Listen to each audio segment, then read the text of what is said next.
तो कैसे हैं आप लोग? क्या तुमने कभी सोचा है कि अगर तुम्हारे घर कोई शैतानी रूह आ गई तो तुम किसको बुलाओगे?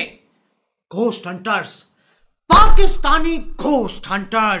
असल मसला है ही हजरत अली का, इसलिए हदीस अली के बारे में चाहिए थी। अंसार के बारे में इसलिए मेरे भाई, अंसार भी तो जुल्म किए बनो मैया ने। ये जो अहले मदीना जिनको लूटा गया वो अंसार की औलाद। पागल बना रहा है मादर चोद के। ये तुम हो, ये जो तुमने यहाँ कहा ना, इसलिए हदीस अली के बारे में होनी चाहिए थी। तुम बताओगे नबी को किसके लिए, किसके लिए क्या कहना चाहिए नबी को? अल्लाह तुमको बर्बाद कर दे। तो तुमने वहां पर देखो ये जता दिया कि ये मौलवी अपने ये लोग रसूल को सिखाना चाहते हैं कि उसे क्या कहना चाहिए और किसके लिए कहना चाहिए। असल मसला है ही हजरत अली का, इसलिए हदीस अली के बारे में होनी चाहिए। असल मसला है ही हजरत अली का, इसलिए हदीस अली के बारे में होनी चाहिए। साला ओवर एक्टिंग की औलाद, अब तेरे को बराबर होता नहीं क्या बोलने को? कहता हूं ना, मिर्जा को सिर्फ गौर से सुनने की जरूरत है। इसे आप गौर से सुनोगे, आप इसको अपने जुमलों में पकड़ लोगे। शाबाश बेटा।